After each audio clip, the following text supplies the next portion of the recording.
अरे देखा के दिल के डगडर से ई आई बानी हम। देखा के दिल के डगडर से ई आई बानी हम।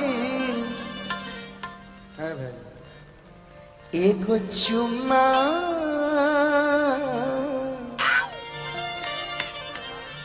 देखी रो का बकाहे दुबराइल बाबू। एगो पपी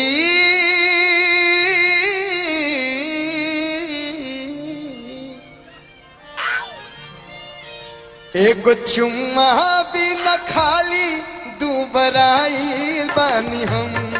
एगो चुम्मा भी न खाली दुबराइल बानी हम।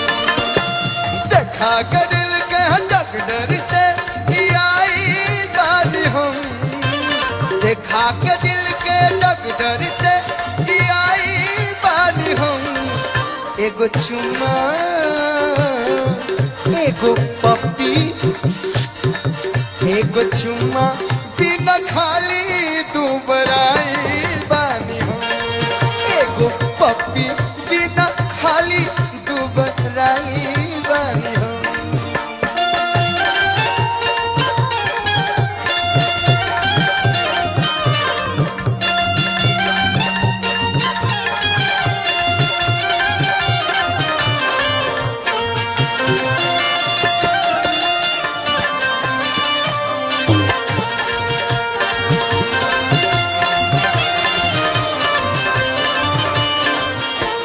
देखी बात दू चार लाइन के गाय पूरा गीत ना गाय।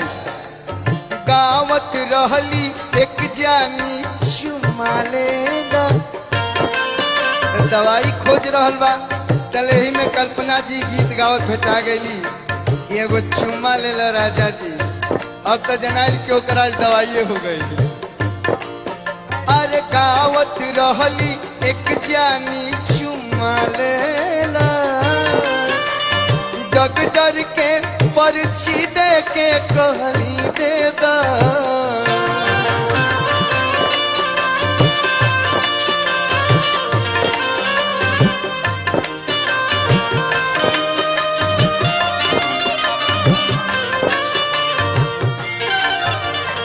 गावत रहली एक जानी चुम्मा लेला डॉक्टर के पर्ची दे के कहली दे दा। मन भइल एही खातिर पगलाइल बानी हम। निमन भइल एही खातिर पगलाइल बानी हम। एगो चुम्मा एगो पप्पी एगो चुम्मा बिना खाली दुबराइल बानी हम। एगो पप्पी बिना खाली दुबराइल बानी हम।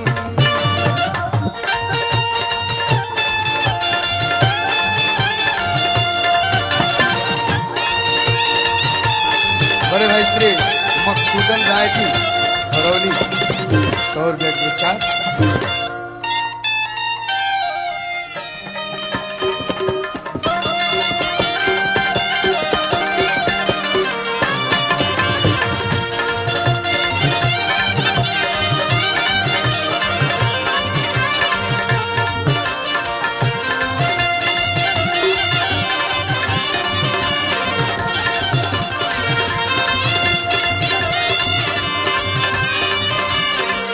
बाकी अंत में देखी बड़े भाई श्री विनय बिहारी भैया की तरफ से 2 लाख के आशीर्वाद बा हमरा खातिर।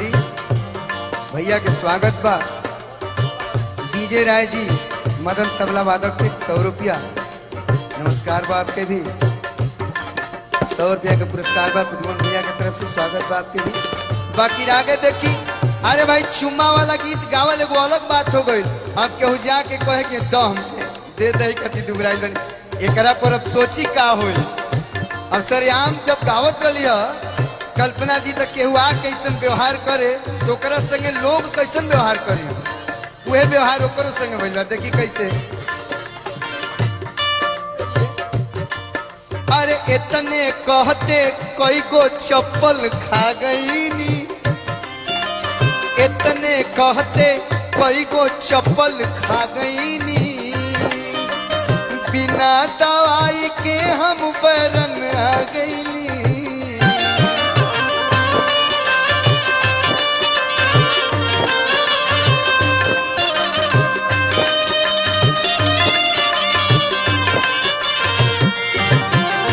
इतने कहते इहो यही के रोगी हों रजनीश भैया। देखी 10-10 के नोट के बरसात थाना न रही रजनीश राय जी बहुत बोल रोगी हों संगीत के। स्वागत बा आपके। इतने कहते कई को चप्पल खा गईनी, बिना दवाई के हम बैरन आ गई।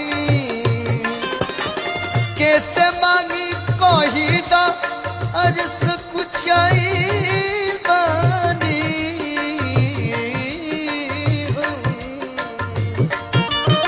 कैसे मांगी कही तो सकुचाई बानी हम। सकुचाइल बान तो जाके डॉक्टर के पर्ची दिखा के चुम्मा काहे मंगवा। अब वहां जब जूता चप्पल पड़ल तो कहता सकुचाइल बानी। कैसे मांगी कही तो सकुचाई बानी हम, एगो चुम्मा। रजनीश राय जी, सिपाही जी, बड़े भाई 500 रुपए के पुरस्कार। अच्छा अच्छा, मदन जी तबला वाले, धुन्नाल वाले, विजय राय जी 500 रुपए के पुरस्कार। बड़े भाई श्री नीरज राय जी, वीरनगर गाजीपुर, चुम्मा पर। अरे भैया चुम्मा कहाँ से भी मिलवे ना कहते चुम्मा पर। कैसे हम मांगी कही दा सकुचाई बानी हम, एगो चुम्मा खाली, एगो चुम्मा भी न खाली, एगो चुम्मा भी न खाली, दुबराई बानी हम, एगो पप्पी भी न खाली, दुबराई